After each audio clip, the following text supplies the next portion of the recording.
30 years of the best sports talk in Middle Tennessee, featuring Tennessee Radio Hall of Famer George Plaster, Tennessee Sports Hall of Fame coach Watson Brown, and young guns Billy Derrick. And now, here's your host, George Plaster.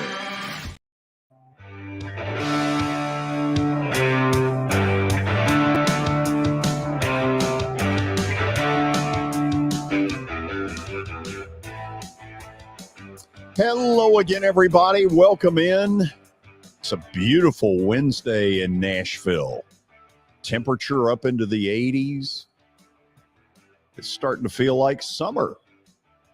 For certain, late spring. This is awesome. We are at our beautiful new digs at the Ford Ice Center in Bellevue. And that right there is a terrific piece of what's going on with our show. Tomorrow, we begin our sports speaker series presented by Wilson Bank and Trust. Our first speaker will be the incoming Predators general manager, Barry Trotz. We will start it at 11:30 on the button. Those of you attending, try to get here by around 11:20.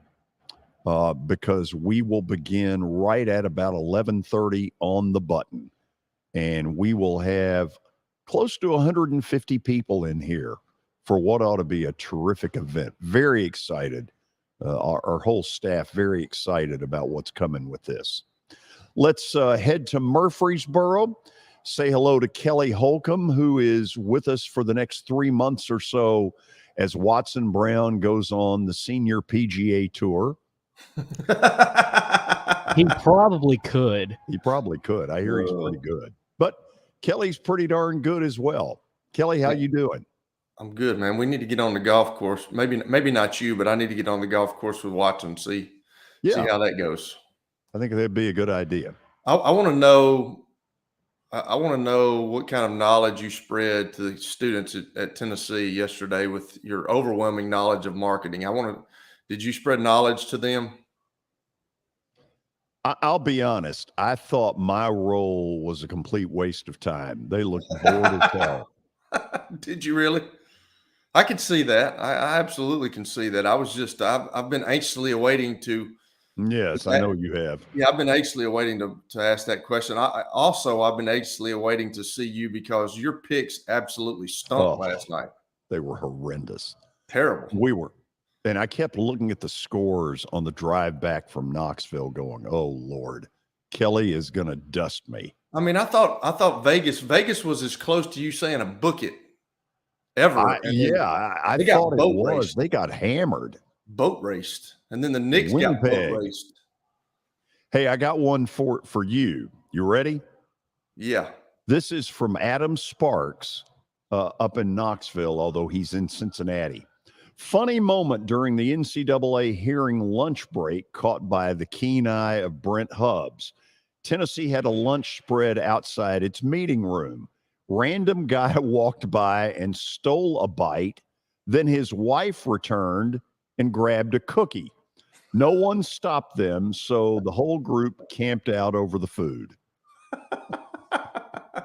Adam Sparks. I hadn't seen Adam in a while. I rode back home one night with Adam after a game. He caught when me and Chip, I think we went to Arkansas State, which is a godforsaken trip to nowhere. That's crazy. Jonesboro is out in the middle of nowhere. Jonesboro is in the middle of nowhere, and there's nothing there. You know, I did the first basketball game in their arena they play in now, which is, 35 years old. Back then it was Memphis State agreed to christen their new arena. And I can say this, Jonesboro, I don't think it's close to anything. It's not. And it's just like getting there it takes forever. And it's just, wow. Go to Memphis and turn right. Yeah, I'm glad I don't have to go back there. Of course, you never know. I mean, as fate has it, I may have to move there one day. You never know. Wow. If this gig doesn't work out. That's right. So let's check in with Billy. Billy, what are you worried about today that you might screw up that Kelly will just rip you about? Man, I don't know. I mean, do I have to worry about something every day? If there's not a name that I'm at risk of mispronouncing, I don't think I'm really worried about much. Although anything that goes wrong, it's always on me. So I'm always worried. Poor thing. I'm still upset that we're not in the opening. Like myself or David, neither one's in the opening. So can we do something with that? Look, just relax. Email the director. Yeah, it'll get done. Okay. The sports speaker series takes precedent. Hey, does he know how to check his emails? That's the question. The director. Absolutely, I do. That's one thing he knows how to do on his phone. Now, it wasn't all that long ago that the answer was no. I pray for the person who had to help you before. Oh, my goodness. It wasn't all that long ago that you had a flip phone. That's true. And the thing exploded one day when I was at Belmont. And there really are not a lot of replacements to the flip phone. Well, and I'm glad there weren't, because you didn't need another flip phone. George, speaking of Kelly in the intro, you know how you say, let's head to the plateau with Watson Brown? Right. What about let's head out to the borough? Let's head to Kelly's mansion. Kelly's mansion. Yeah. It's the borough. Exactly. Nice. If somebody, I've got a wedding here in about 3 weeks, and then after that, it may go on the market. Really? Over it, man. I'm over it. A wedding at your house? I want to get a tiny home. Of course, I won't get my wife to live with me, but you know, like the more you got, the more you have to take care of. I've found that in my 49 going on 50 years, the more you have, you got to take care of it. And I'm just over this. It keeps you busy. You've had enough. Yes. Well, owning a mansion is tough. Billy, what do we have in the way of an update? We've got a little NBA playoffs to get to. Last night, Boston. And we know what happened last night. Boston all over Atlanta. Jason Tatum, 29 points. Celtics lead that series 2-0. Yep. Cleveland got a win. Nashville's own Darius Garland had 32 points. They tied the series. The Knicks. And Phoenix beats the Clippers in a real kind of a must-win game for them. Oh, yeah. Devin Booker, 38 points. Series is tied at 1.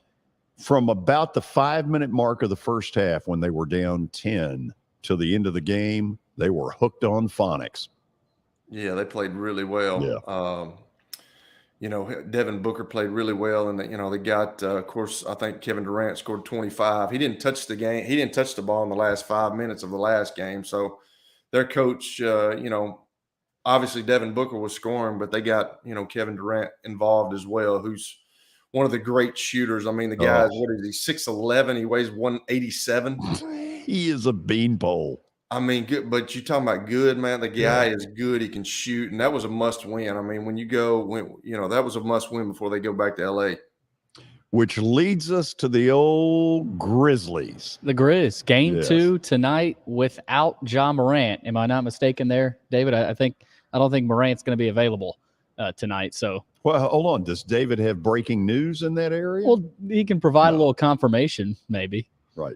Heat and Bucks also tonight. Didn't appear he wanted to talk. Looked like he swallowed a hand grenade.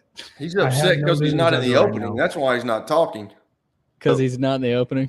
Well, let's just call Ja questionable. Questionable. Very questionable, and leave it at that.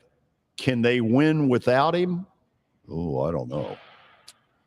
Yeah, I don't know what the way the Lakers are playing. I'm not sure. We talked about it the other day, but when he was out during the season, they won without him. But I just don't know with this new Lakers squad, with the way that they're playing right now, with the confidence they have. I'm not sure. And if they go down 2-0 and lose both games at home, that's going to be tough. A little breaking news. Draymond, well, not really breaking. Earlier this morning it was. Draymond Green has been suspended without pay for tomorrow night's Game 3 between the Kings and the Warriors. He was ejected for stomping on the chest of Sabonis in their Game 2 loss. The NBA stated the suspension was based in part on Green's history of unsportsmanlike acts. So they based it on his history. They had no choice. You stomp on a player. Well, what do you expect? Do you agree with that decision, Kelly? I do. I mean, I didn't know if they would. I mean, if he didn't have past experiences with all that, I'm not sure they would have suspended him. But I'm not sure. Like, is the Sabonis guy going to play, or is he questionable too? It didn't look like that big of a kick. Yeah, he's supposedly questionable, although they don't play again. When do they play? Tomorrow night? Play tomorrow night. Play tomorrow night. Because they're only separated by about 90 miles, I think. And so theirs is probably a bus trip. Now, let me say this. While I've dogged Draymond Green for the way he acted, Draymond Green should not have done what he did. No. However, Sabonis may have been sort of baiting him. He started it. Yeah. He did, but he was acting too. I mean, he played it up really, really well while he was on the ground. I mean, I'm sure the kick hurt, but I don't know if it hurt that bad. And Klay Thompson in the postgame said, what is Draymond really supposed to do when a guy is holding onto your leg and kind of dragging you back? What are you supposed to do? And then Shaquille O'Neal kind of said the same thing, that he would have done the same thing as well. So that maybe there should have been at least a fine for Sabonis to acknowledge that, look, your behavior started this, and we're not putting up with that either. But with Draymond Green, he's too old to be doing crap like that. I mean, was he 32? He's always going to do stuff like that. That's who he is. He's an agitator. He is an agitator. And then when somebody agitates him back, he fights back. I mean, that's the way he always has been. What else you got, Billy? We've also got Miami and Milwaukee tonight, and then Minnesota and Denver tonight. So let me ask this. Has Giannis been ruled out? I think he's going to be a game-time decision tonight, and Right. so is Ja Morant. Ja Morant is a game-time decision. We're all game-time decisions. If Giannis does not go, the two best Greek athletes in the world then probably are Nick Markakis, number one, and me, number two. Oh. Kelly, we are not great athletes. I knew you were going to say that. Why you got to put yourself in that category? Because there aren't any. That's the point. I get the point, but don't even put yourself in that. Just because you're What about Greek, Giannis's you shouldn't even brother? put yourself in that. Okay, Giannis's Thanasis. brother, whatever. I mean, he and I have averaged about the same number of points. You haven't been in a weight room in maybe forever. There's nothing athletic in your body, George. I mean, don't even put yourself in that category. Nice to have you on the show. Good gracious. Great of you to be supportive. Well, it's also nice to have the NHL playoffs still rolling on. Yes. The Rangers. Winnipeg. The Rangers were all over New Jersey last night, 5-1. Tampa over Toronto, 7-3. Winnipeg over Vegas, Winnipeg. 5-1. They were a no-show. And then Seattle over Colorado, 3-1. Tonight, Carolina hosts the Islanders in Game That's 2. a big win for the old Kraken. Whatever Kraken is, they cracked some heads last night in Colorado. How about that? How about that goal that the New York Rangers guy had where the goalie he had everything blocked except a tiny piece above his head? That was amazing that guy got that puck in there like that. They're pretty amazing athletes. They really are. I mean, to do what they do, I mean, I know that they got, is it 3 lines that they have, but that's amazing. Like, it's like running constantly, and you can't, I mean, how long do they stay on the ice? 30 to 45 seconds is what they try to do at a time. Wild. That's wild. Those guys have to be in such good shape. It's amazing. It's one thing to skate. It's whole nother thing to, score goals, like you said, Kelly, in that tiny space, make those dangle moves or whatever, whatever you call them. It's ridiculous, their skill set. Minnesota and Dallas tonight, and then LA and Edmonton. So a lot of NHL games going on. George, the Braves, they extended their win streak to 8 in a row. Oh, yeah. They'll go for the sweep in San Diego. Chop on, baby. Spencer Strider and 3 other relievers combined on a 4-hitter, and Matt Olson, Albies, and Murphy each hit home runs. Braves are looking good right now. Like I said, I'll keep saying it, even without all these players. 8 in a row is nice. What are they, 14-4 right now? I think Good so. for them. Think so. So Kelly, the Braves. Get on the bandwagon, baby. Yeah. No, I'll keep up with it, but yeah, nah. Yeah. Well, when we win the World Series again, I'll call you. you'll probably get more than one call. The Braves will go for the sweep against the Padres today. 3 o'clock, I think, first pitch there, a little after 3 Central Time. George, I wanted to bring this up last note. The NFL draft odds, of course, are still fluctuating. Bryce Young is now the overwhelming favorite to go number 1 overall to Carolina. But who's going to go number 2? That's the debate right now. There have been reports about the Texans potentially passing on a quarterback at number 2 overall. So Will Anderson Jr. is now the favorite to go number 2 to Houston at plus 150, CJ Stroud plus 260, and Will Levis plus 270 right now. So a little update on the draft odds there. By the way, just got late word. Tony Basilio will join us by phone, and that will happen. Are you done? That's it, guys. That's it? That's it. Okay. Tony will join us. I don't know where he is. I'm guessing he's in Knoxville, although I'll guess. No, he's still up in Philly. Is he? Yep. Good for him. Okay, let's talk a little action 24/7. Are you betting on the NBA playoffs or perhaps the NHL playoffs? If you are, don't listen to what I told you to do last night, but listen to this that I'm telling you now. Use the promo code GEORGE and get a 300% deposit match up to $20 on your first deposit. Action 24/7 is Tennessee's only locally owned and operated sports book, and there is a reason that I say that for every commercial. Local people wanting local business and treating you like a neighbor. That's the way it's going to be with Action 24/7. So as we end this, a couple of things I need to tell you. The first being very simply, get involved, use the 24/7 app or visit action247.com to start all that winning, and please bet responsibly. How am I going to get to work? My car's totaled. Skylar, our team is making a call right now. We'll get you a rental car. Don't worry. That's a relief. Call us 24/7. We're here. We're going to help. Year number 2 of the Plaster and Friends Celebrity Bowling Night was awesome. And the reason is really simple. I chose Strike and Spare, and they were amazing. They have great food, great bowling, and a staff that is truly ready to go the extra mile to help you. They have 5 family fun centers in the area to choose from. And for more info, go to strikeandspare.com or call them at 615-824-5685.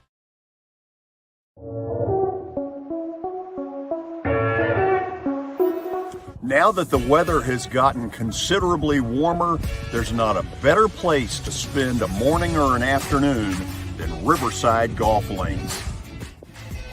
So you've probably noticed the weather has gotten a lot warmer, and that means a couple of things in Nashville. It means baseball, and it really means golf. And for me, it's a visit to Riverside Golf Links. The course has improved dramatically. There are now 27 holes, including a 9-hole executive course. If you want tee times or more information, dial them up at 615-847-5074. You can't see the sights without the sounds. From the crack of the bat to the roar of the crowd and everything in between, discover what Hit City has to offer. Spend your nights cheering on the Nashville Sounds at First Horizon Park with giveaways, fireworks shows, theme weekends, and more. Single game tickets are on sale now. Visit NashvilleSounds.com to claim your seat today.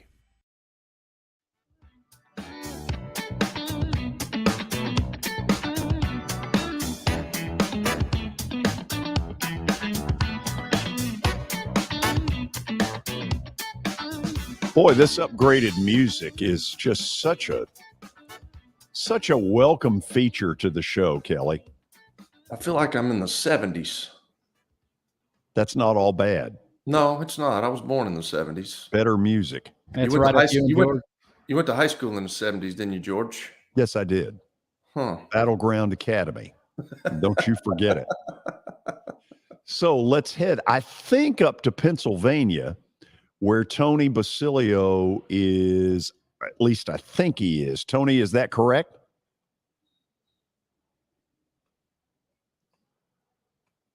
We're not hearing Tony at the moment. Okay.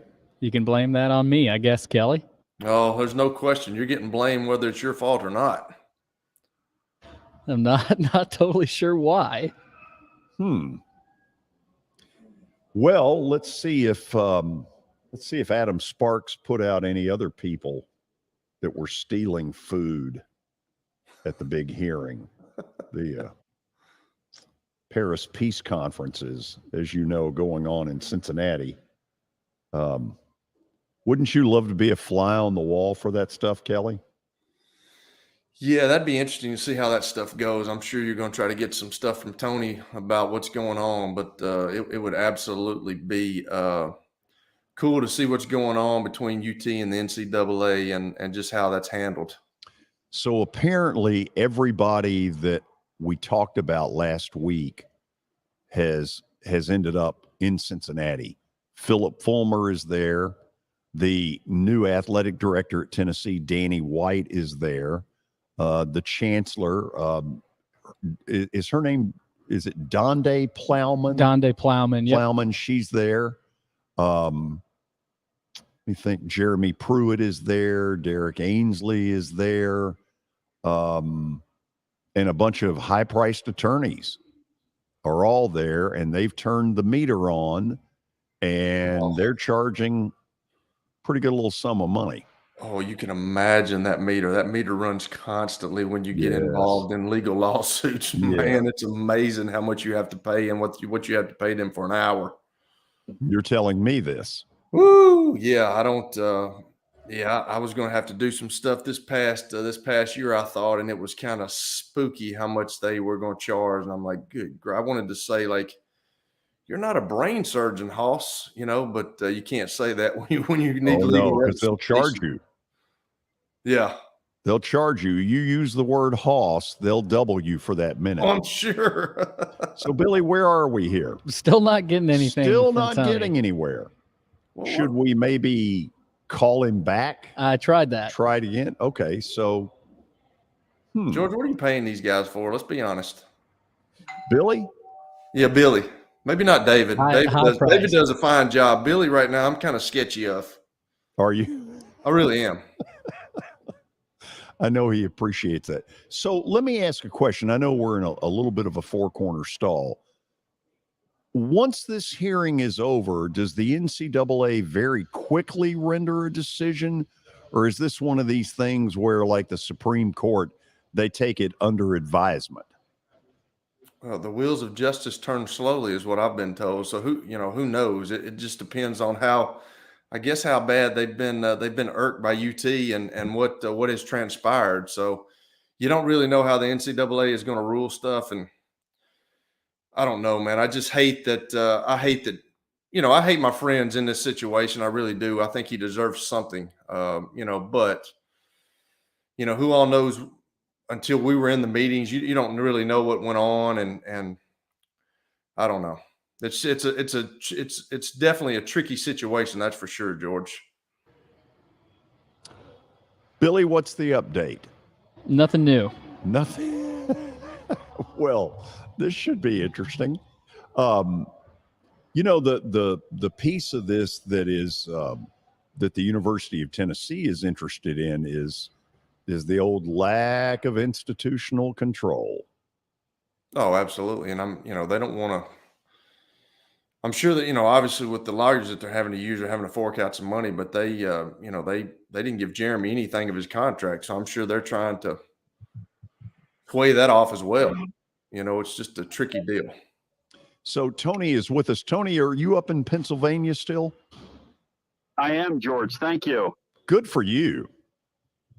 Good for you. Yeah, you can hear me. This is beautiful. This is beautiful. It's modern day technology. So I'm going to ask some stupid stuff here. What do you know at this point about what has gone on today?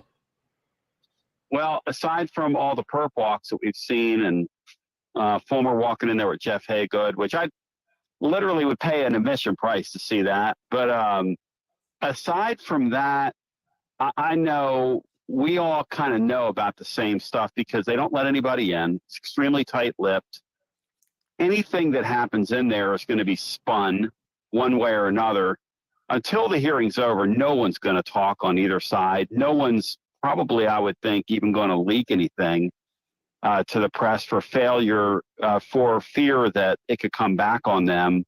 My sense is that Tennessee wants to avoid and wants to make their case that there wasn't a failure to monitor on Jeremy Pruitt, thus putting it all on Jeremy Pruitt and his coaching staff. And you talked about Ansley. Ansley's the one guy who's an NFL guy at this point. He sees himself as an NFL coach. He's joining via Zoom, I guess, just to keep his college options open. But he's currently with the Arizona Cardinals as a head coach. And so it sort of is what it is on that front. The failure to monitor charge is the one that could, if the NCAA makes that stick, that's the one that could ultimately cost Tennessee a postseason bowl ban this year. And sources continue to tell me that if the NCAA does do that, and Greg Sankey's there as well, by the way, but sources tell me that if in fact that charge sticks and is leveled, and that's what they officially charged Tennessee with at the end of these proceedings, Tennessee will fight that. They will appeal that. They will fight that. They will even go into court if need be to stop this. And at that point, if that occurs, then you're playing a risky game of poker, because this season, Tennessee is probably not, I would say, not a candidate for the 14 playoff. Next year, however, with the expanded playoff, Tennessee sees themselves as very much in that mix. And so do you want to do something that blows back into 2024, or do you want to take your medicine in 2023? That's a debate being had among Tennessee's fan base right now. So that's kind of where we are. My sense is that the NCAA is going to come back with some more scholarship penalties, and probably those will look more injurious than they are, because at this point in time, there's something we have called the NIL, where I can go out and buy as many football players as I want. So, Tony, help me with this. The concept that Tennessee would take this to court if they don't get what they want, that sounds like Danny White. Danny White has always had a little bit of a riverboat gambler kind of thing to him. When he was at Central Florida, he wasn't afraid to say, look, we're the national champion, we're undefeated. Who else in the Tennessee camp feels as strongly as White that we're going to court if we don't get what we want? Well, that is interesting. I can't answer that, but I will tell you that Danny White is one of the people who has been leaking that to various people. And I think that's kind of an interesting observation on your part. Danny White is also a guy who stands to, among the Tennessee brass, lose the most if that's what happens, because they were encouraging him when he first got here. When Josh Heupel first got here, they said, why don't we take a bowl ban on the front end of this and show them that this is what we'll do? And he fought vehemently inside Tennessee's brain trust for that not to happen. And did he miscalculate? I don't know. Danny's been pretty good, but, everybody misses him every now and again. And that'd be a pretty big miss, George, if that's what happens here. Ooh, you think? So what's Sankey's role in this? Sankey's role, I think, is to go in there and show that a guy called one of the most powerful men, if not the most powerful man in college sports, stands with Tennessee and is willing to dig in his heels and vouch for Tennessee, I suppose. Is it optics? Does it help Tennessee's cause that he's there? I can't answer that. The NCAA, as we know, is such a nebulous governing body, and who in the heck knows what any of this means. But Sankey being there is significant because it does show that he's willing to walk up to the line for the Vols. Now, is he willing to walk over it and fight for him if the NCAA comes back with something that Tennessee's fearful of, like that postseason ban? I guess that remains to be seen. Tony, to a point, I'm asking some stupid stuff here, but you've followed this closer than I have. Do you know who the 7 people are on this committee? No, I do know that the chair of it is a former president at Northern Colorado, who is a lady who I've been told is pretty ideological. So, George, what's funny about those committees is that many times these are people that kind of war with big time sports. Right. And that becomes interesting because it's almost like a jury pool. You have to understand with whom you're speaking, and you have to almost tailor what you're doing toward them. And that's where these high paid firms come in who, their whole deal is dealing with the NCAA. I'm sure they've vetted all these people and know exactly with whom they're speaking. Tony, another stupid question. You know a lot more here than I do. How strong are Tennessee's attorneys? Oh, look, I think they've paid great money for them. I think they've got an in-house team that they're very comfortable with, and they have a firm that they've got under contract that you guys were talking about the fees. I mean, that's no joke. The fees involved here with these attorneys. George, the question becomes, are we talking about a court of law here? Or are we talking about the NCAA's kangaroo court? Because you can go in there and have the best case in the world. And yet if the NCAA wants to do what the NCAA is going to do, they're going to do it to you. And they really don't need to justify why they do what they do. No, but Tony, here's the thing. It's also part of the reason, in my opinion, that they now are not dealing from the position of strength in the overall college athletic world that they used to be, because they played heavy and they played fast at times with the truth. The Tarks of the world came out and said NCAA so mad at Kentucky they put an extra year on Cleveland State. I think that heavy-handedness is part of what has got them behind the 8 ball. Yeah, and I also think the failure to adapt and adjust to the current climate and hold on to that amateurism model that really became such a joke for so long. Eventually, I mean, if they couldn't read the tea leaves and see that these kids were eventually going to get rights, and then when they petitioned to the courts, to the federal government, saying, basically, please save us, and Tennessee was caught right at the end of this. Under the current model, I mean, Jeremy Pruitt, his wife, his babysitter, whomever, they're accused of giving out $6,000 in cash and prizes. Come on now. Wow, if you're and a that's quarterback, what we're talking about here. Yeah, if you're a quarterback, you get more than that in a day. Kelly, I've left you out of this so far. If you've got anything you want to ask on this front, do. If not, if you want to go elsewhere, have at it. Well, I'm just thinking, we've talked about being my friend, man. It's just amazing that all this has happened. And I'm like George, like if they do render a decision, how long do we think that it'll take the NCAA to come down on Tennessee? Or, will it take a lot, because I said the wheels of justice move slowly sometimes. So how long will that take, or do we even know? People I talk to say Tennessee expects to hear something early part of the summer.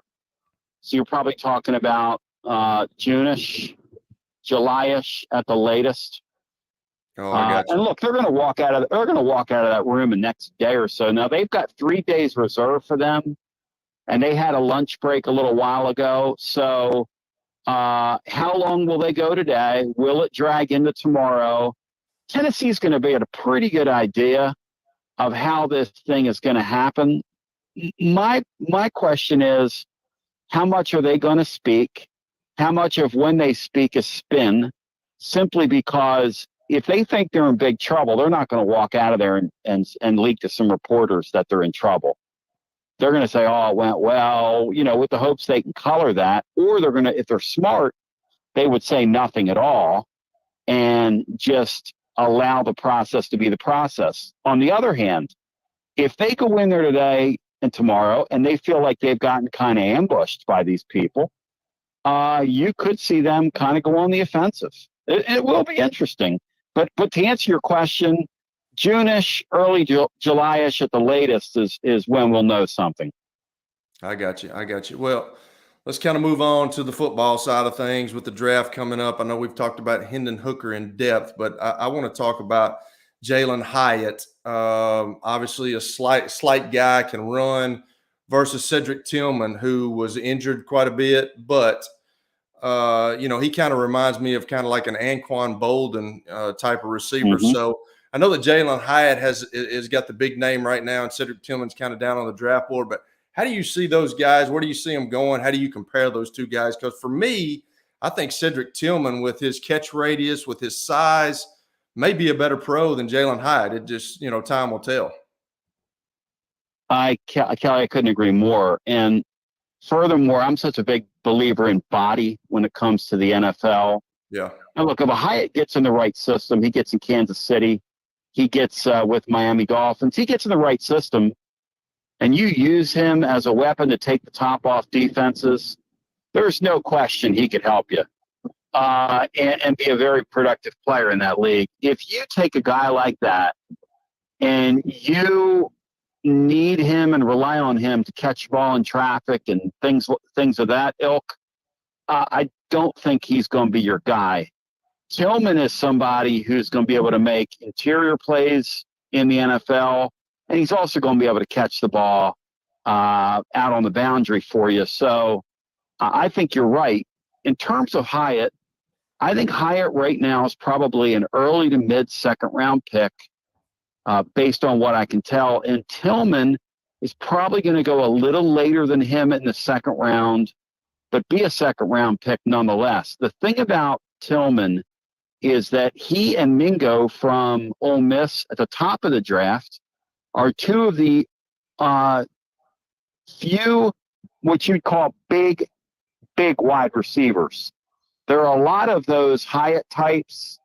There are a lot of the skinny-ish, speedster-ish types in this draft.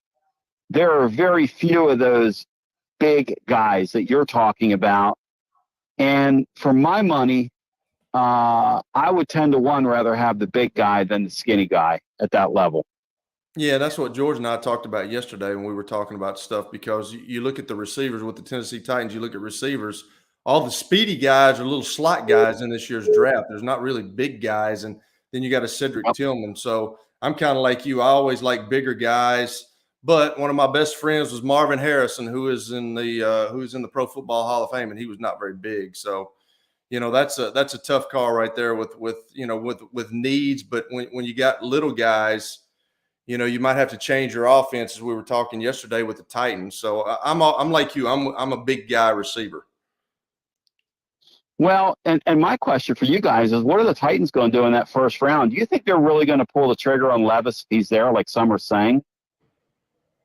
Boy, I don't know, Tony. First of all the reports act like Levis is some sort of a leper, and he's gone from the fourth pick all the way down to the third round. I don't buy that for a minute. I think you've raised a really interesting question, which is if they stay in the 11 hole and there's a halfway decent quarterback available, don't they have to take him? I think so. Absolutely. I think you have to take him. And I think with what Billy was talking about earlier, and I brought up yesterday, like what if Bryce Young goes first and DeMeco Ryans from the Houston Texans love Bryce Young, and he's a defensive guy and he didn't really dig CJ Stroud, then that kind of throws the whole board off. So then CJ Stroud falls to number 3. Well, then what do you do? Because I think CJ Stroud probably can be a franchise quarterback. So what do you do with that if you're the Titans? Do you give up everything to go get him? I'm just not sure. And that's why, guys, that draft gets really, really interesting because invariably there's somebody that's going to fall and fall through the ceiling. And then there's somebody that's going to break through the ceiling that we didn't see. And you just know somebody at the top of that draft is going to make a trade and destabilize that deal.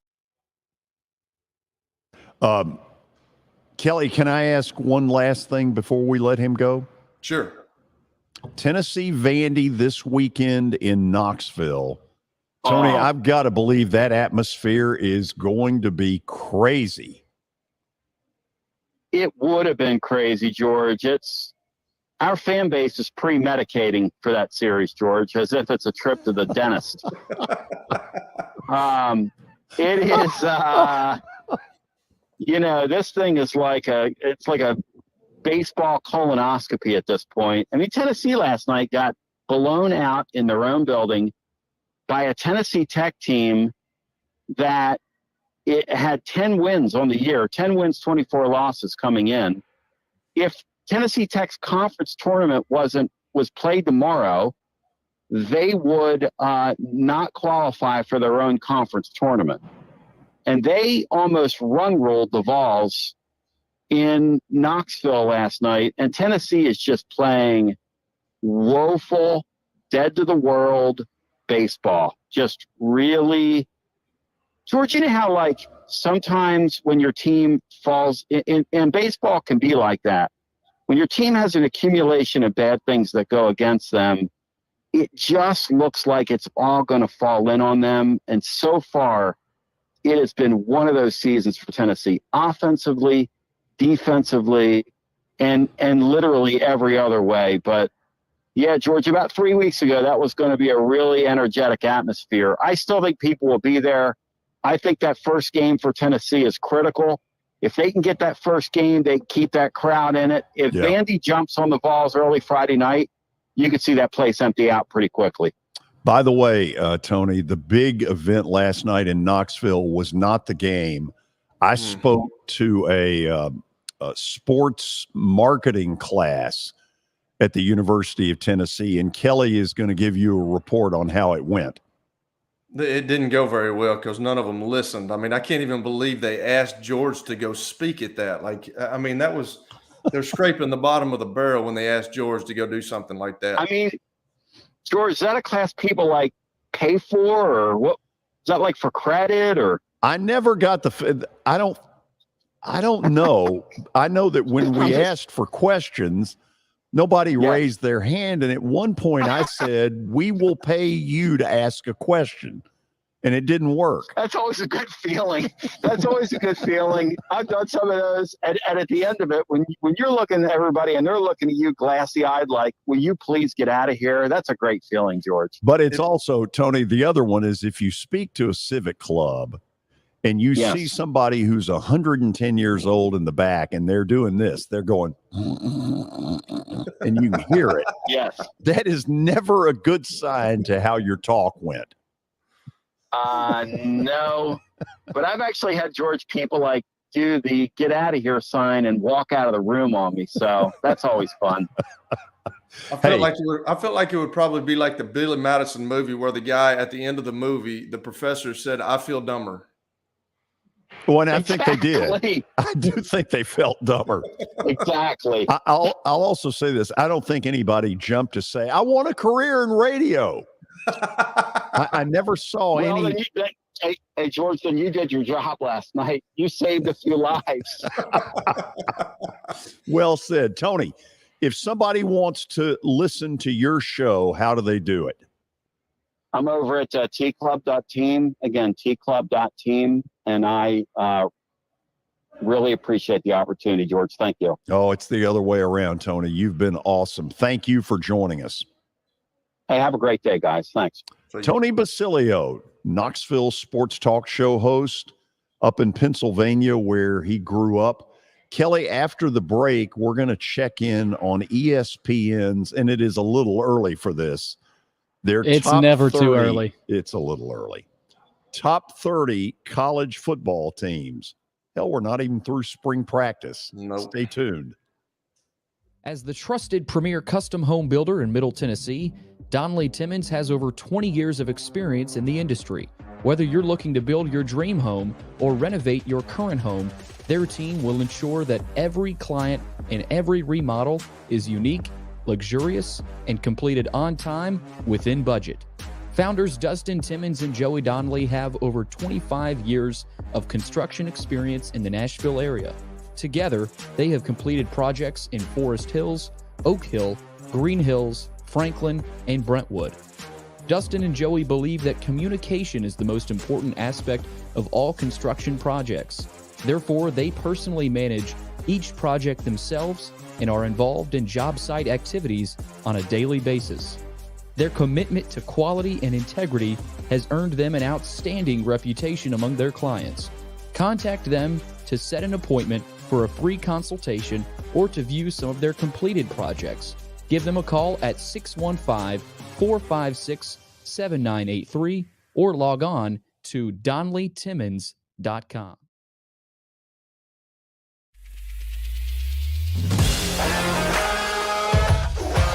Hockey in Music City just hits different. It's one big honky-tonk party. It's the sea of gold in the crowd, the goals, the saves, the celebrations.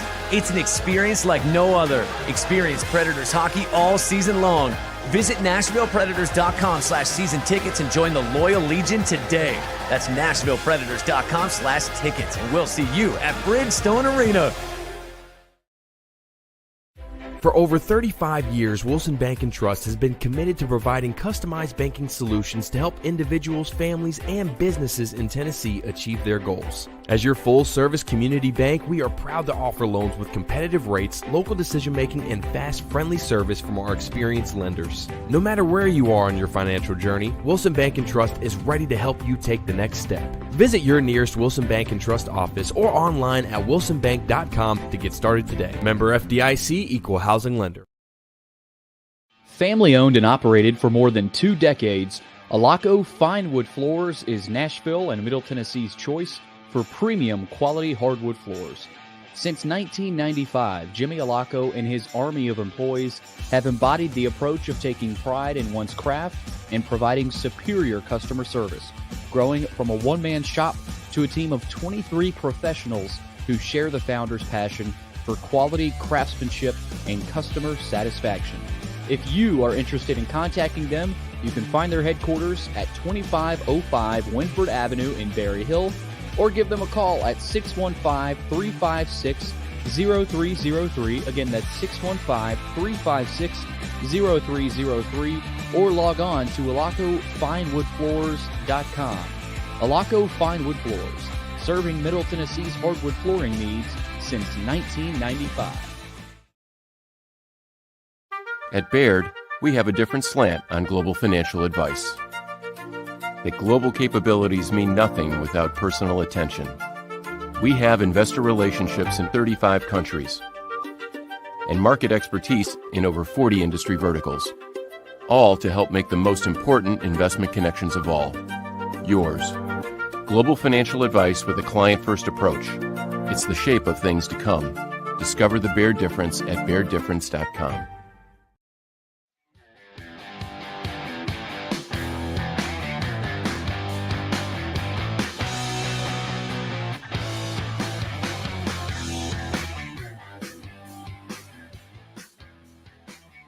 There will be a lot of football talked on this show on April the 19th.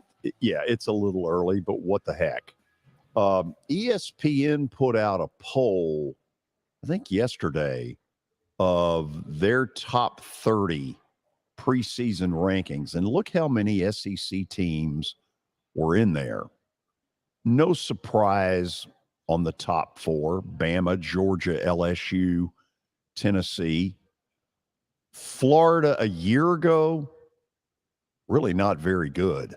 No. This is a team Vandy waxed here in Nashville the week before the end of the regular season. I thought that was a little ambitious, but who knows? Kentucky at 28, Arkansas at 30. Kelly, anything there that you need to say? No, I just think that what we did a couple of, I think last week, with all the quarterback toss-ups in that, Alabama's got a quarterback battle. Georgia's got a young guy that's coming in. LSU's got a guy in Jaden Daniels who's been there. Tennessee started, they're probably going to start the year with Joe Milton, which, who knows? Who knows? Lost his job to Hendon Hooker. Ole Miss got a guy coming back. Florida's got a transfer from Wisconsin. UK's got a transfer from NC State, and then KJ Jefferson from Arkansas. So there's just – I know that's how the college game works, but there's so many question marks at the QB position this coming up year for a lot of SEC schools, and it's going to be interesting to see how it plays out. Now, obviously with Alabama not making the playoffs last year, first time ever, Nick Saban's going to have that squad ready to go. But, with all the others, I think LSU – I told you the other day, I think LSU with the quarterback coming back with the way he played last year, I really do. I think they win the West Division in the SEC. Is it too early to say the SEC as a whole might be a little down this year? Or am I off my rocker there? I don't know that you're off your rocker. First of all this stuff is a little early. And I'm about to make a complete joke out of the whole thing. I'm about to read you the schedule for the opening weekend of the season. Here we go. Which is not Labor Day weekend, but the Saturday before, August the 26th. Kelly, I know you are dying to know what games are out there. Absolutely. Let's hear it. Here's the one we're going to have you cover. Fordham at Albany. I'm Jackson out on that. State at South Carolina State. FIU at La Tech. Hawaii at Vandy. I wonder if that's the first time they've ever played a college football game there in August. Might be. Navy and Notre Dame will play in Dublin. Here's one you'll want to see. San Jose State at Southern Cal. Here are two national powers, UMass, New Mexico State. There are sections, Kelly, still available. I went to it. I got roped into going to Ole Miss because we had some friends down there, Ole Miss and New Mexico State years ago. And I tried to leave after the first quarter. I told my wife, I'm like, I can't watch this anymore. It was horrific. More excitement. UTEP will be on the road at Jacksonville State. Ohio U will play San Diego State. Anytime those schools get together, throw out the records. North Alabama and Mercer. That's the schedule for August 26th. Why did I mention these? We needed to fill a couple of minutes. Well, I'm all for small schools, but man, some of them are just UMass. Are they ranked? Are they still ranked last in everything? They will be. They'll 8. be in your bottom 10. Ryan McGee's bottom 10 yearly column. And in all honesty, I think New Mexico State might be right there with them.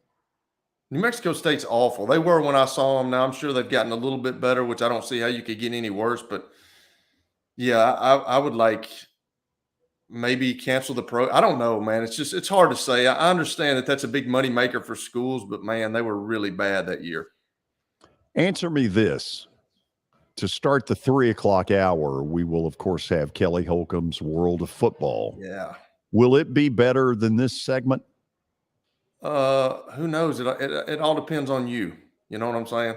Really? Yeah. So all the pressure's on me. Absolutely. You've been doing this for 57 years. Let's go. Okay, let's go. Let's go. 57. Is that really how long? He was still in grade school when he put a mic in front of his face. He's been doing this for so long, he's forgotten more than I'll ever know. I'll say this. There are days I wake up, it feels like 57 years. Anyway, we'll go to the break. Then Kelly will breathlessly await Stat of the Day, and we will breathlessly await Kelly Holcomb's World of Football that you need to be listening to. Stick around. God only knows where this is going. Hey, thank you for meeting with me today. The insurance company has made an offer. Already? How? They've offered you the entire policy. Thank you, Blair. You're so welcome.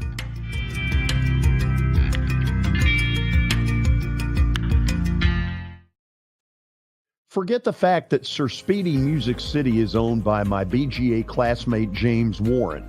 Their work stands on its own merit. James and his staff do incredible work, as evidenced by the huge banners at the Plaster and Friends Celebrity Bowling Night. If you're looking for quality to help your marketing and business communications, and you want it at a reasonable price, these are your folks. Call them at 615-832-9511 or go to print at sirspeedymusiccity.com. And be sure to tell them Plaz sent you. This is my buddy and former Nashville Sounds PA announcer Eric Berner. I always laughed in the old days at Greer Stadium when I would walk in, Eric would immediately play my favorite song, Van Halen's Jump. But then I learned he actually has a real job with Rockcastle Wealth Advisors. Yeah, George, that's what I do. I help people in the pursuit of making their money live as long as they do. Everybody's situation is different, so I use a customized and individualized, personalized approach to the person I'm working with. Old 401ks, retirement planning, insurance planning, inheritance planning. Those are things that people like to get some more information about. One of the things I find is people don't even know where to start, and that's where you come in. Yeah, so I can usually help people with an initial phone call or meeting that is a no charge and no obligation. And I'll bet you have a phone number and a website. I do, George. They can call me at 615-235-1058 or rockcastlewealth.com or Eric at rockcastlewealth.com. Hello, this is Celeste Middleton, a State Farm agent in Murfreesboro, Tennessee. I want to help my neighbors and local businesses be proactive and assess their risk before something unexpected happens. We want you to have a thorough understanding of your coverages to have the best protection when you need it. We can create a personal price plan for you. Our team has over 70 years of experience helping people in Middle Tennessee. We have an awesome team with integrity and provide honest and prompt communication, and we love what we do and genuinely care about everyone we work with at our office. Give us a call at 615-895-2700.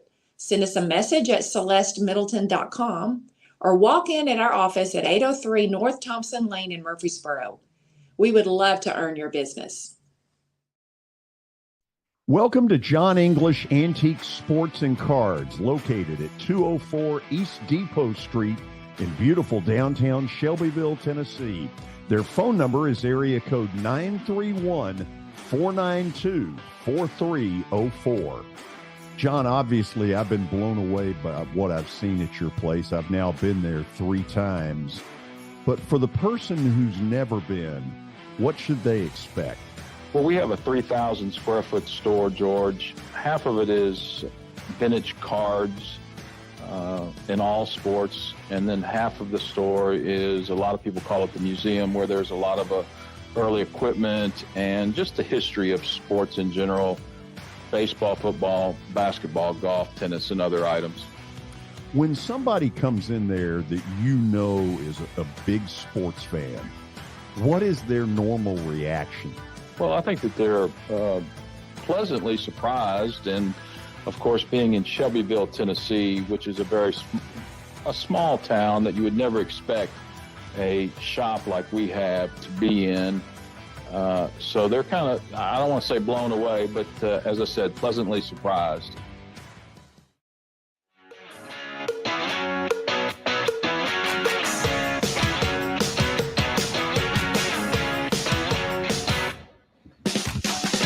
It's time for Stat of the Day, brought to you by John English Antique Sports and Cards in Shelbyville.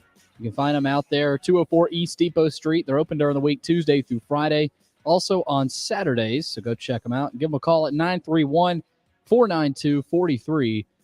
All right, we're going NBA. Let's see what David's got cooked up. Last week, Jimmy Butler became the 4th player in NBA history to record 35 points, 10 assists, and 3 steals in multiple playoff games.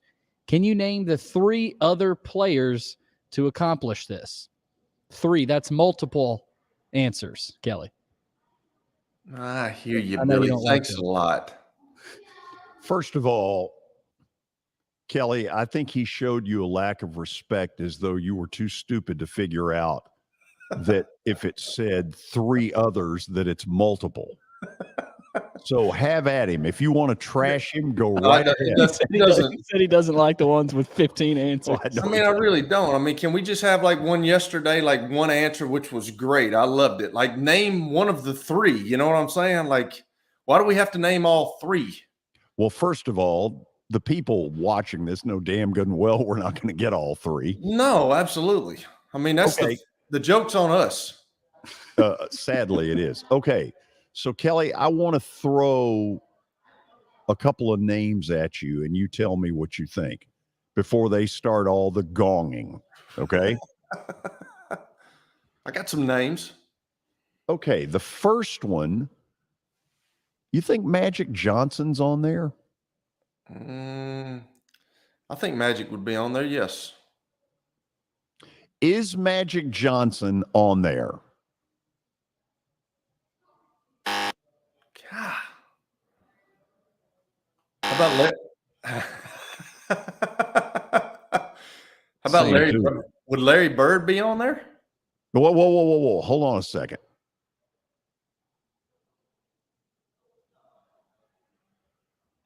We really think Larry Bird would have had tennis? What the heck? Go ahead. Yeah, same to you.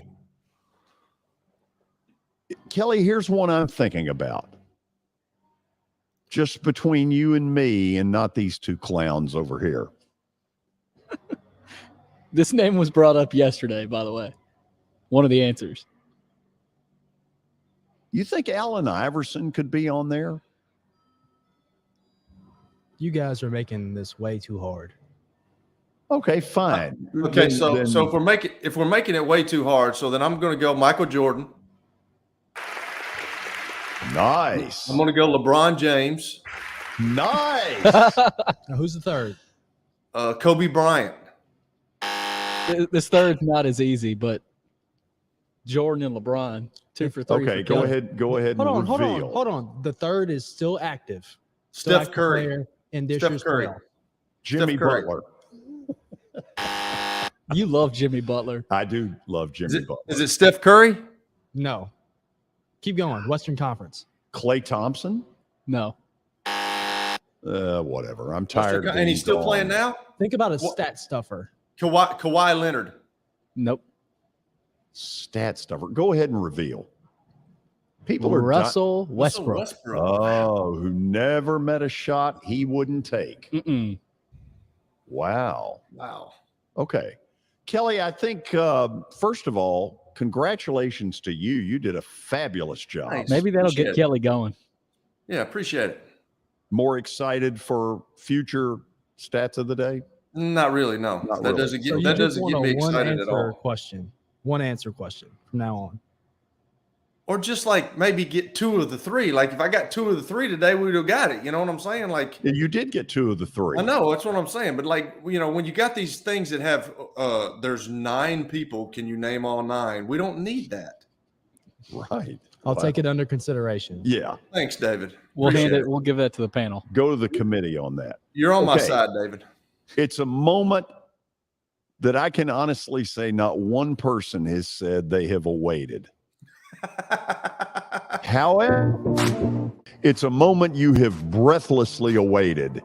It's time for Kelly Holcomb's World of Football. As shocking as this may sound, Kelly Holcomb's World of Football has sponsors. It's brought to you in part by Baird Financial with Yaz Hassan and Justin Oldham, and by State Farm Insurance, located in Murfreesboro, through agent Celeste Middleton. Oh, yeah. I trust that the opening met your approval. I mean, obviously, I haven't got anything to do with openings because I would at least have mine and David's face on the show for at least, mine for at least a couple of months. But I mean, and you know what? Here's the deal. If you would turn me around in that picture, you couldn't even see my number because I'd gotten hit and sacked and I was muddy from my rear end all the way up. Can you show that picture again? I cannot without playing the video again. Oh, play it again. Give them some extra pub. I mean, this is big. It's a moment you have breathlessly awaited.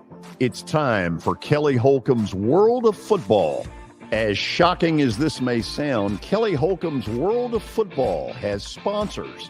It's brought to you in part by Baird Financial with Yaz Hassan and Justin Oldham, and by State Farm Insurance, located in Murfreesboro, through agent Celeste Middleton.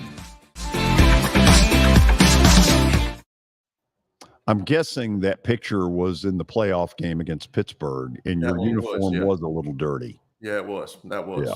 But you threw for 487 yards? No, not quite that much. But once again, we lost the game, so who cares? What do you remember about that game, Kelly? That we lost. That's it? I mean, yeah, everybody talks about that game like it was a great game for our offense, but like we lost the dadgum game, so who cares? You're in it to win. He's a team player, George. Excuse us for bringing it up. Damn. Well, that's what I say to everybody. It's just it's frustrating to me because everybody's like, well, you played so great. Well, I mean, we all played great on offense. We played great for 3 quarters on defense, and then, you know, the powers that be decided, hey, we're going to go to prevent defense, which prevents you from winning. Fine. We will read some stats from a game where you came in mop-up duty. Oh. 0 for 1 with no yards.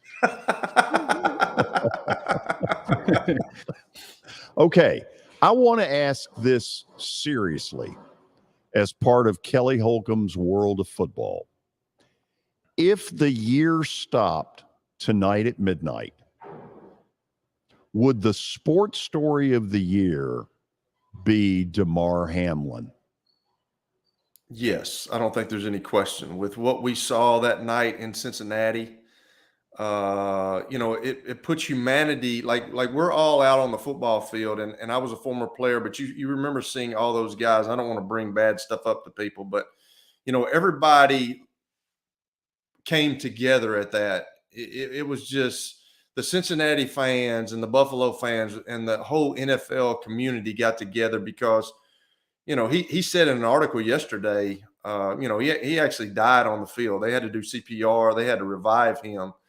And the deal that he had, I guess it's called the commotio cordis or whatever, was, you know, when you get a massive blunt force trauma to the chest and it comes between heartbeats, it can cause cardiac arrest. And that's what he said that happened to him. And, you know, bringing up something a little bit lighter, but I can remember going to my son's baseball games. My wife always had him wearing a chest plate and used to aggravate the trash out of me.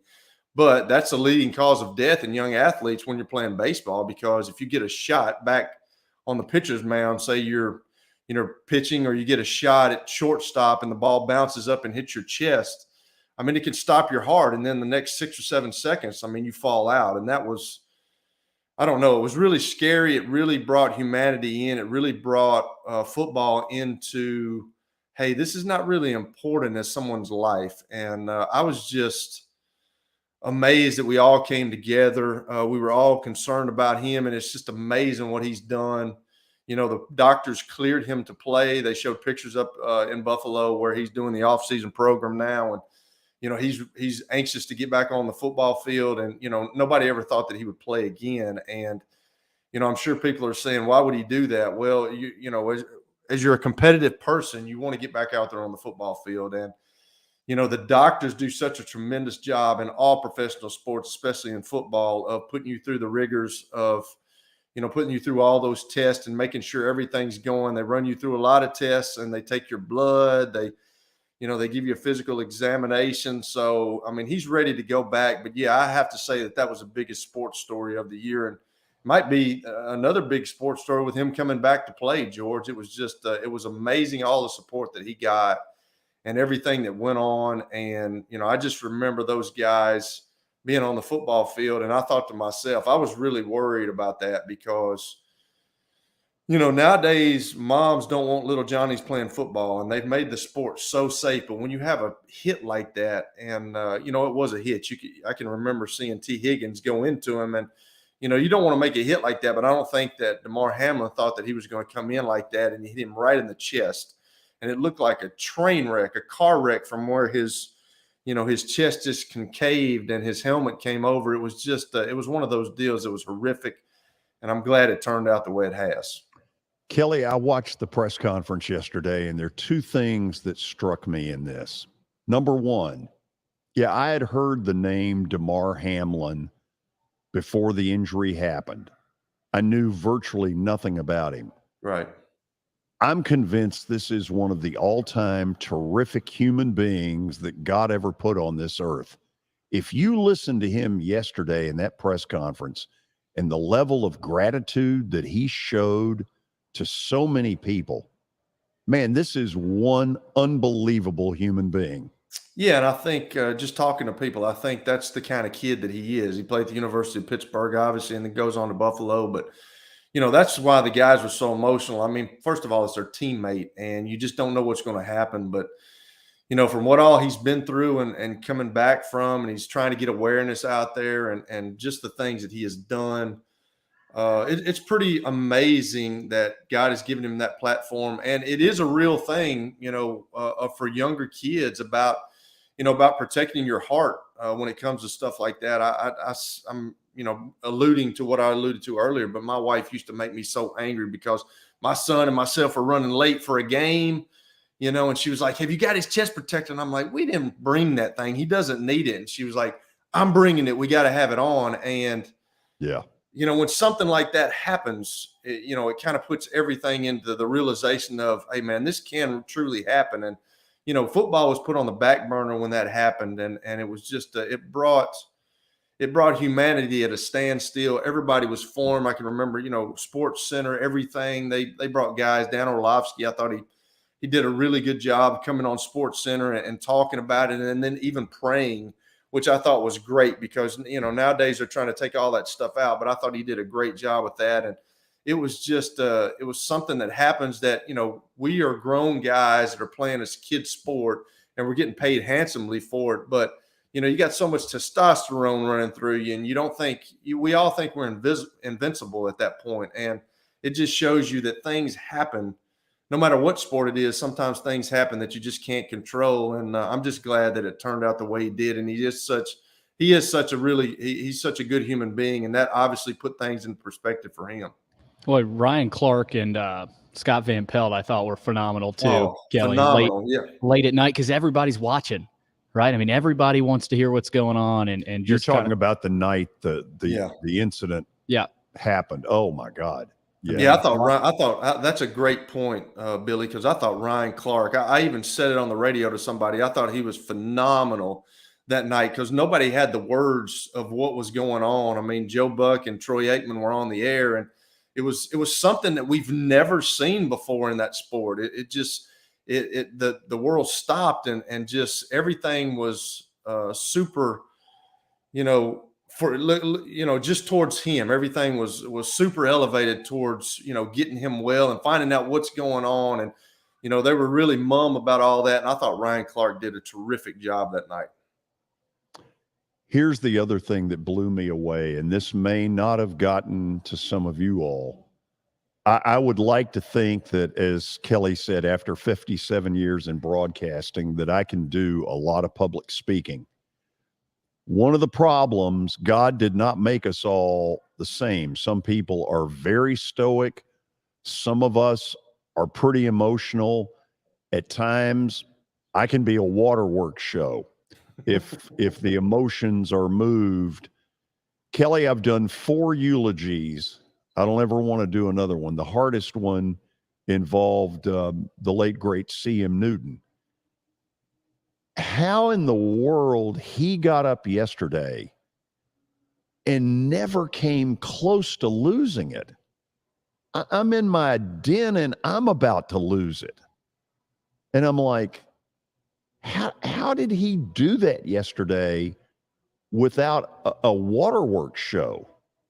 Yeah, I don't know either, George. I'm with you. I've had to do one eulogy as well, and that it sucks, man. It's one of my really good friends, and it's awful. It's hard.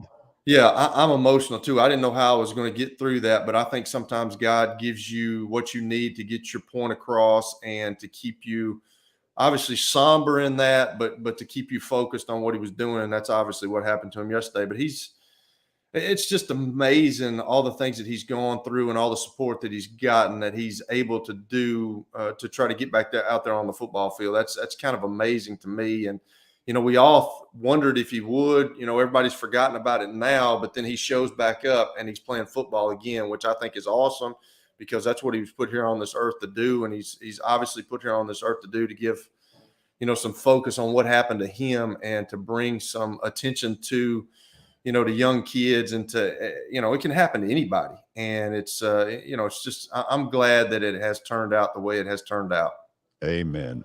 Like all of you out there, man, I am rooting for this guy, whether he ever plays another football game or not. Damar Hamlin is one special human being. Yeah. I think we all know that. We're going to go to the break. We went a little longer with this, but frankly, I think it was important to sort of bring it up because I believe when you get to the end of the year and you start saying, what are the sports stories of the year? Numero uno is going to be Damar Hamlin. What do they give at the ESPYs? Is it the Arthur Ashe? Courage? That's one of them, the Courage Award. Yeah. I don't know. They haven't had them this year, have they? No, it's normally the Wednesday after the Tuesday Major League Baseball All-Star game. I mean, he's a no-brainer. Yeah, I would think that would be a no. Yeah, that's going to happen. Yeah. Okay, so we're going to go to the break here in just a second. And then we're going to get to some quarterbacks you may know nothing about, but Kelly has got a few 100,000 comments on. So here we go. Are you betting on either the NBA or the NFL playoffs? Okay.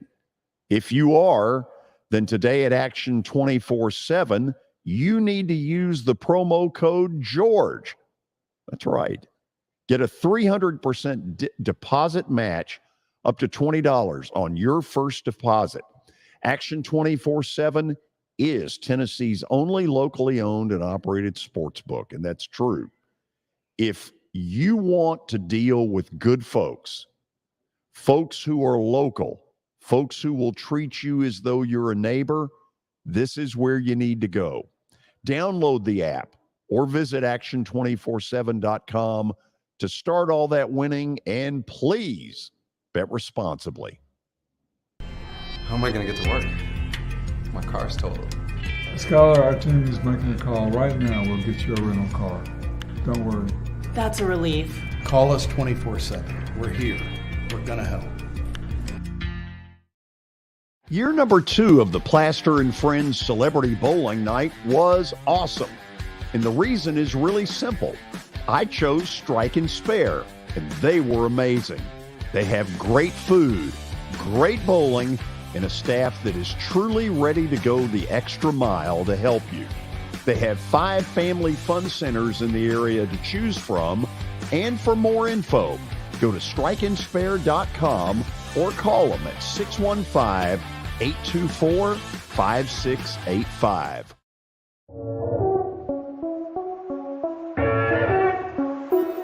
Now that the weather has gotten considerably warmer, there's not a better place to spend a morning or an afternoon than Riverside Golf Links. So you've probably noticed the weather has gotten a lot warmer, and that means a couple of things in Nashville. It means baseball, and it really means golf. And for me, it's a visit to Riverside Golf Links. The course has improved dramatically. There are now 27 holes, including a 9-hole executive course. If you want tee times or more information, dial them up at 615-847-5074. You can't see the sights without the sounds. From the crack of the bat to the roar of the crowd and everything in between. Discover what Hit City has to offer. Single game tickets are on sale now.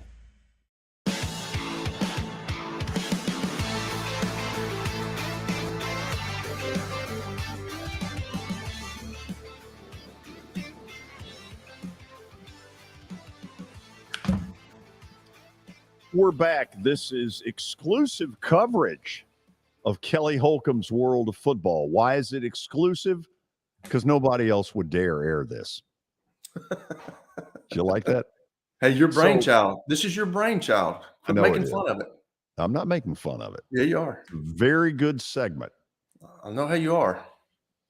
So the top 5 quarterbacks, I think we all have these memorized, go something like this: Bryce Young, C.J. Stroud, Anthony Richardson, Will Levis, Hendon Hooker. The question is, what's behind those 5? And you say, well, none of them could be any good. They're not in the 5. Well, Tom Brady was a 6th-round draft pick. How did that work out? Worked out pretty good. The greatest of all time, probably. So, yeah, it worked out good. Okay, so you've put 5 together that we're going to talk about that are behind the big 5. To me, this first one, DTR, Dorian Robinson Thompson, Robinson, whatever. DTR, figure it out, George. Vice versa. Why Switch it up is it there. that Billy has to jump every time somebody makes a mistake? We don't get on you when you make mistakes. Let alone a mistake about a name pronunciation. Right. I mean, the golf guy over here. No one can mispronounce anything around me now. After Fuzzy Zeller. Pot calling the kettle black. DTR. I like this guy, Kelly, and I know there's this, well, he's slim, he's frail, the guy can play. You know, that's the thing that gets me, George, and I've written some things down, obviously, with the 8 concussions that I have, so I'm forgetful at sometimes, but that's the thing that kind of gets me, because he's 6'2", 203, but I mean he's taller than possibly the number 1 pick that's coming out. So it's just funny to me how all these executives and all these scouts and all this stuff talk about his slight size, because the slightest of them, other than Stetson Bennett, is Bryce Young. So, you look at DTR, he's a dual threat guy. I watched him a couple of times. He gets the ball out quickly. He makes good decisions. He can move around. He got better from his freshman year to his senior year about staying in the pocket. He's got a good arm. I don't know if it's elite. He does better, I think, when he's outside of the pocket than he does in the pocket, but he's learned how to throw in the pocket. But, everybody's deal is his size. And then you look at Bryce Young, well, his size has got to come into it. And I get it, but he played through a lot of injuries when he was at UCLA. I think he's a very tough kid. He's got average footwork. I don't know if his footwork is great, but they'll work on that once he gets there. I don't know where he's going to go in the draft. It's funny because, I started looking at this stuff, and then, they have one where they think everybody's going, and then everybody's got a different mock draft. And then now another guy's come in, the Aiden O'Connell kid, which I didn't even have. I'll talk about him a little bit, but I like Dorian Thompson-Robinson. I think he's a really good player. He did a lot of things at UCLA, and he started a lot of games, so he's got a lot of experience. So we'll just have to see how it goes. Is he better than any of the big 5? Yeah, I don't. Yeah, I mean, time will tell. I mean, you kind of look at a Russell Wilson to kind of compare him to, but like you said, Tom Brady was a late round draft pick, and he's turned out to be one of the greatest to ever. I don't know if it's arguably. I mean, he went to 9 Super Bowls and won 7 of them. So who knows how a kid's going to turn out? That's what makes the draft kind of a crazy thing. It's one thing that there's no science to it. Like, you can draft a guy in the first round and think he's just a lock to be a great player, and you just never know. So I don't know if he's better than the 5 guys that he's got now. He's not as big as those guys are, but he's got some ability. There's no question about that. And he's used to the Chip Kelly style of offense that he'll probably be fully prepared in the NFL. I mean, you would think, right? Well, but those things, when you're in those spread offenses and when you're in things like that, I mean, Chip Kelly went up to Philadelphia and he didn't do great up there, but some guys, I can remember when Tim came out, he was one of the first guys in that Hal Mummy offense where they spread everything out, and the Chris Hatcher and the Mike Leaches of the world, where they spread everything out. And, he got drafted because of that. And then years down the road, like 4 or 5 years down the road, then that was looked upon not very kindly in NFL circles. So, who knows? We'll see. Kelly, you put a name on here that I'm guessing most of the audience knows less about than any of them. Tanner McKee.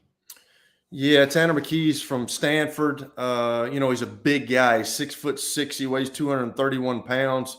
He can run for a big guy. I mean, I think he's got some athleticism. They were 3-9 last year. Didn't have a really good year, but Stanford's offensive line was absolutely horrific. That seemed like some of those lines that I was behind in Cleveland before we got some good guys. The word you hear about him is it's hard to kind of evaluate him because he was running for his life last year.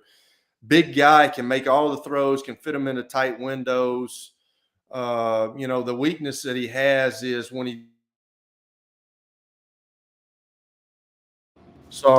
I'm sorry, guys, but when he does get some pressure, I mean, it's amazing. I hit something. It's just, I don't know, but when he does get pressure, he tends to make some mistakes, and that's any quarterback. When you get pressure on a quarterback, that's why Al Davis used to talk about, hey, you got to hit the quarterback and you got to keep hitting him because you make him make mistakes, and that's kind of the one of the downturns for him. But he's got an NFL arm. He's got the NFL stature. That's what everybody wants. I mean, we'll see how he does. It's been hard to kind of evaluate him from what I'm gathering. Yeah, they were 3-9 last year, but one of his best games was on the road at Notre Dame on national TV, NBC, and they got that victory in that game on the road. He played really well that game. I was impressed as a Notre Dame fan. With not a great talented offensive line and receiving unit, led a team on the road and got the W. Why are you a Notre Dame fan? I went to a Catholic school growing up, just like this guy. So why are you so disgusted by somebody being a Notre Dame fan? Because they think they're better than everybody. Hey, I'm with George on this. We don't need to be in a conference. We're above all of you. They're technically basically in the ACC right now. That's who we play. Technically. I am so with George on this because my brother-in-law has been talking about Notre Dame for 25 years, saying they're going to win the national championship. And they came close one year, but they have everything. They're on NBC all the time. They have all the resources, and they hadn't been able to get it done. I'm not a Notre Dame guy. The hootie snooty. Hold on. Well, one thing is they don't play a cupcake schedule. Oh, here we go. Ohio State. You play all the armed services. You play Army, Navy, Air Force, Marines. But their schedule gets a bad rap. Because they used to always every year play Army, Navy, Air Force, and the Marines. Yeah, that's what I'm saying. That's what I call them. That's tradition. Well, that's a part of tradition. That's the old tradition. But back to Tanner McKee. He played at Vanderbilt, I thought, was it 2 years ago? Yeah. He looked, I know it's Vandy and they were awful, but I was there and he looked smooth. He looked, great in the play action, and he could run. He ran better than I expected him to run. So that's what I'm saying. He's 6'6", but like he's got some ability. I mean, he's athletic. He can move, and he's got an NFL arm. So it's going to be interesting to see where all these guys go because you look at one, and then now with the combine and with all the interviews that they've done, he's kind of dropped down. So it's going to be interesting to see what happens next week. Notre Dame does really well at basketball. Let's move on. Well, they actually have it in the past under Mike Bray. He did a great job there. we actually talked about that yesterday. How many NCAA tournaments did they go to? 13. Did they really? Yeah, I didn't realize Well, it. you know what? Then I'll take that back. Good for Mike Bray, who I do like. He couldn't wait to get out of there. That's why he's going to the Atlanta Hawks with his boy Quinn. God forbid he got old. Jaron Hall, BYU, 54 years old? No, not 54 years old. No, but he is. He's another dual threat guy. He ran a 4.640 in the 40-yard dash at the combine. But he's another one of those guys like DTR. Like everybody's talking about his size. Former baseball player. He can rear back and throw it. He can throw a fastball. He's a natural athlete. Got a lot of ability. He makes good decisions, even when he's outside the pocket. And that's what I tell people all the time. I've told my son this. Like, the thing that separates good quarterbacks from the great quarterbacks is when the play breaks down, you've got to be willing to make a good decision. You have to make good decisions. And seems like Jaron Hall is one of those guys that can make good decisions.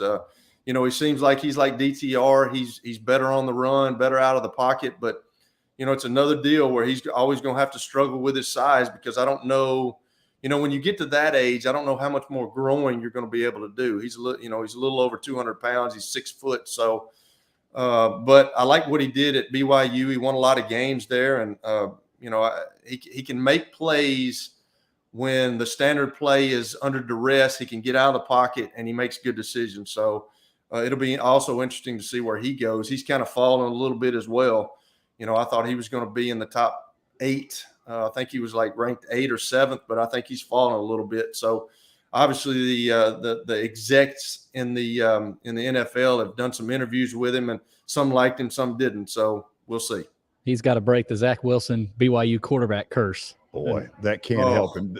I'll guarantee you the Jets aren't drafting him. No. And another thing is he's had some injuries that he's had to deal with, which he and DTR both, like when you're that mobile and you have to move around stuff and you're not that big, you kind of got to take care of your body. And he tends, when I saw the games, tends to throw his body around a little bit. So you just can't do that at that weight and stay consistently healthy.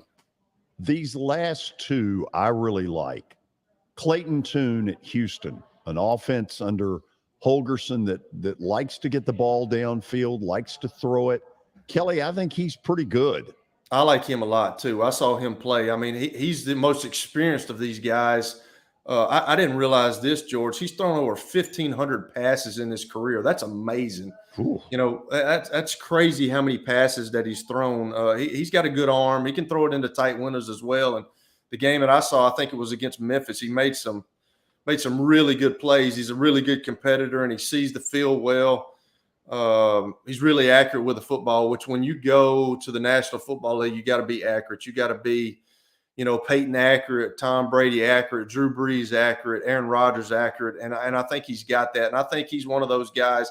He's got the frame. I mean, he's 6'2". You'd like him, those guys would like him to be 6'4", but, he weighs 220 pounds and he can run as well. So he's another one of those athletic guys that can make things. And, he seems like a tough kid, a competitor kid. And, I don't see many weaknesses. They're talking about he abandons reads when he gets pressures, but, that's everybody. I mean, that's what happens when you got a 330-pound Jalen Carter coming at you that can run. That's what I tell people all the time. I played with Courtney Brown, who was a number 1 pick from Penn State. The guy ran a 4.5 40. When he takes his shirt off, he looks like Adonis. I mean, he looked like he was a receiver. And I can't outrun him. There's not many guys that can outrun him. He's 4'5" as a defensive end. And, that's what Tom Moore used to tell us, 1, 2, 3, and throw the ball into the stands. And that's what I did. So, all these guys coming out now can play. And, Clayton Tune is one of those guys that he's bigger. He's bigger than the other two guys that we were talking about. And he's got a shot. I think he may come in and play. I mean, right away. I don't know. It'd be nice if a lot of these guys, in the second tier got some time and got to sit behind somebody, which even the 5 tier, the first 5 could do that as well. I think that'd be huge for Hendon Hooker or Will Levis to go in somewhere and watch for a year or two and then, come in. It's never as simple as 1, 2, 3, throw the ball in the stands. No, it's never that simple, but that's the way they used to tell us. And that's what I used to do. Let's hear it one more time. 1, 2, 3, throw it in the stands, son. Now, here's the dark horse that unless you were willing to stay up late and watch CBS Sports Network, Fresno State got a lot of games on, and this guy, Jake Haener, got people's attention. He's pretty good. He's really good, and he's moved up the draft board, which is, I was looking at it, and, he keeps inching his way up, and then you hear people saying that he's not ever going to be a starter, but he's inching his way up the board for a reason. So he's obviously got a high football IQ, and he's accurate with the football as well, a really gritty competitor. I don't see too many downsides to him. He's had trouble with health too. So, the thing that I liked about what I read about him and when I think about him is they said that he was really clutch when crunch time came. And that's what head coaches, that's what GMs want to know. Like, what do you do when the game's on the line? Can you go into the huddle or go up to the line, and can the guys look in your eyes and be confident? And I think this Jake Haener guy is one of those guys that can do that. I think that's why he's kind of creeping up the board. So I know that we've talked about the first 5 a bunch. There's another 5. Aiden O'Connell, too, is another guy that, I didn't really think too much about him, but he was a former walk-on at Purdue, and he seems like he's sneaking up the board. He's a big guy. I don't know. He can't really run. He's a pocket passer, but, he was able to make a lot of throws. He was accurate with the ball, and obviously he's been tested being in the Big Ten. I think he beat Ohio State his junior year, if I'm not mistaken. He sure did. Yeah, I think he did. Yep. So, he's a good player as well. But the Jake Haener guy, I'm looking forward to seeing him actually play. It'll be fun to see these guys in the preseason play. Just to see their, what the execs saw and what I see with them, and just to see if they can make a name for themselves someday. Boy, O'Connell lit Tennessee up in that Music City Bowl. That was probably one of the most impressive performances I saw. I know it wasn't a great defense. Yeah, that was an unbelievable game that went almost 5 hours, the couple of overtimes.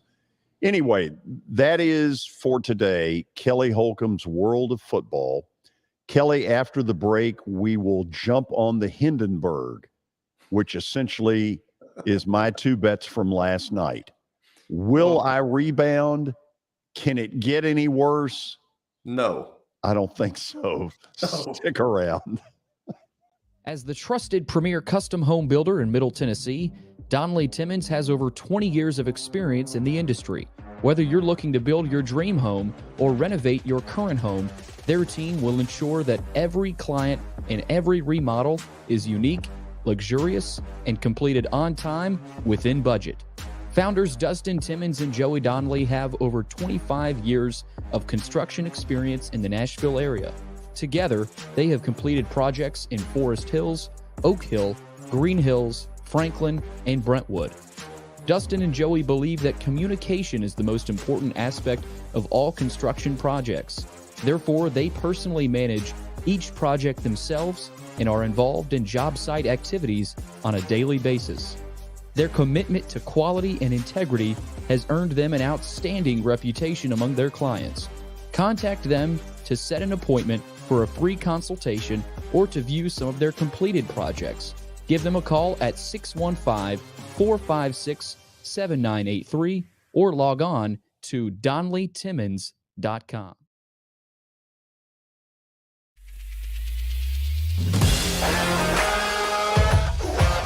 Hockey in Music City just hits different. It's one big honky-tonk party. It's the sea of gold in the crowd, the goals, the saves, the celebrations.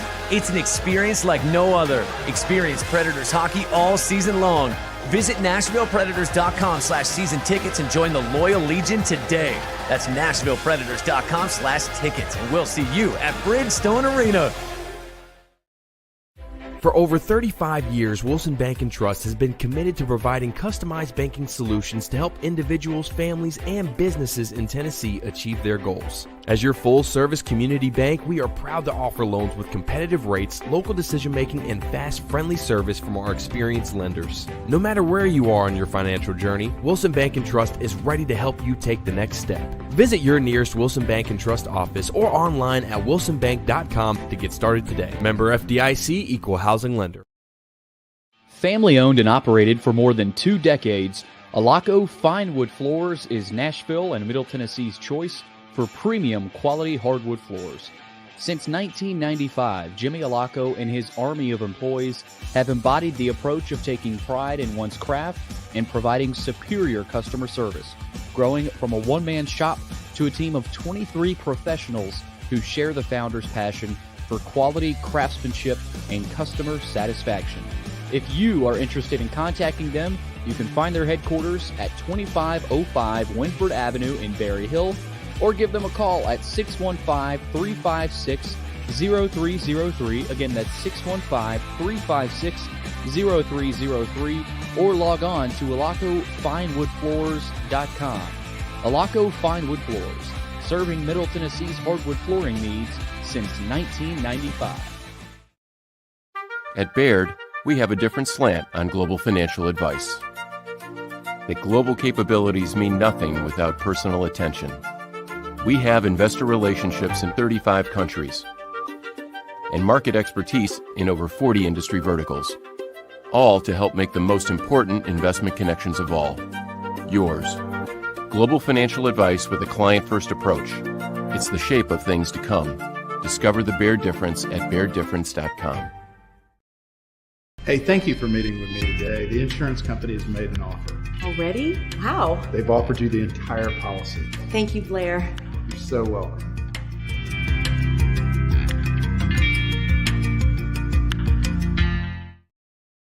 To say we're excited about our new digs at the Fordyce Center in Bellevue is a huge understatement. Special thanks to Sean Henry, Danny Butler, Joel Butcher, Dan Williams. Man, they have made our life beautiful. One of the things we're going to try to do is take advantage of this beautiful facility. The first thing we're going to do is create a Wilson Bank and Trust Summer Sports Speaker Series. Try saying that 3 times in a hurry. The first of those will be Thursday, April the 20th at 11:30 in the morning. It'll run until about 12:45, and the new Predators General Manager Barry Trotz will be our guest. Stay tuned for more information and for more announcements. We are thrilled to be at the Fordyce Center, and thanks to all of you for watching our show.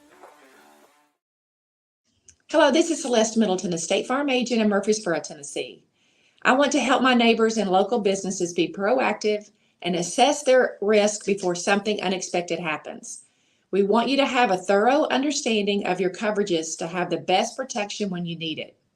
We can create a personal price plan for you. Our team has over 70 years of experience helping people in Middle Tennessee. We have an awesome team with integrity and provide honest and prompt communication.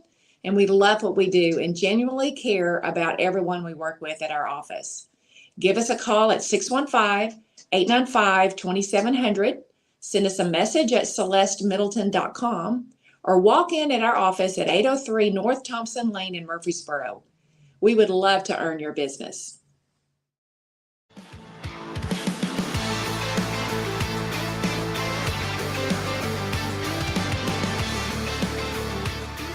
Hop aboard the Hindenburg. George needs some help tonight, Kelly. We'll see what he's got for Plaster's Bet of the Day.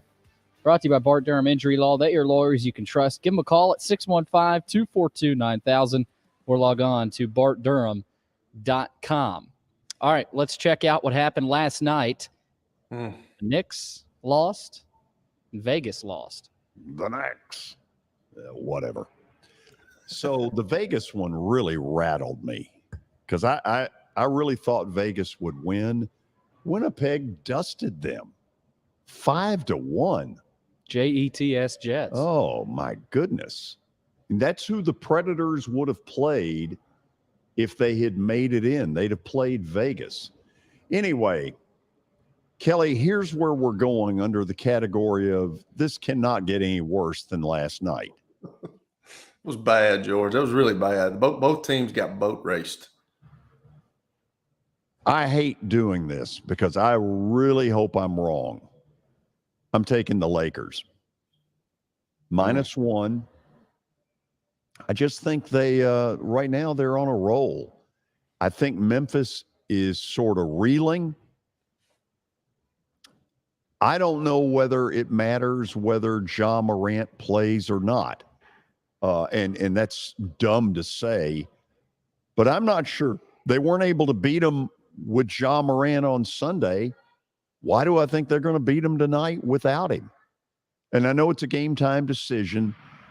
My gut feeling is he's not playing.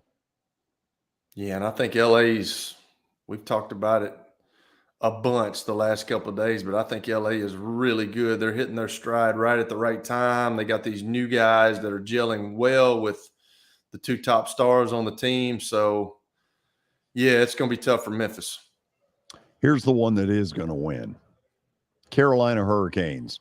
They're solid. They just simply will win. Book it. Hey, well, Vegas, I thought you were going to book yesterday because you were overly confident in Vegas and they got tore up. So yeah, it wasn't good. I'll be keeping an eye on that one tonight. Kelly, you get 2 days off. You seem not just happy, you seem ecstatic, relieved. You will not be with us for 2 days. Yee-hoo. Billy, we are the ones who will be better off for that. I can sit back and relax. So tomorrow we're going to do something really different with this sports speaker series. Billy, how can people watch this thing? We're going to have upwards of 150 people in here at the Ford Ice Center up on the second floor. And I would encourage any of you who are coming, get here by about 11:20 because we will tape at 11:30 on the button. Yeah, it's going to be awesome. Tomorrow, 11:30 start, just like any other show. You can see us on YouTube, Twitter, Facebook, all of our profiles at 11:30 on the dot. And then we will replay the interview, meet and greet, whatever you want to call it, at 2 o'clock again. So it'll be everywhere on our channels and even live again at 2 o'clock. Again, YouTube, Twitter, Facebook.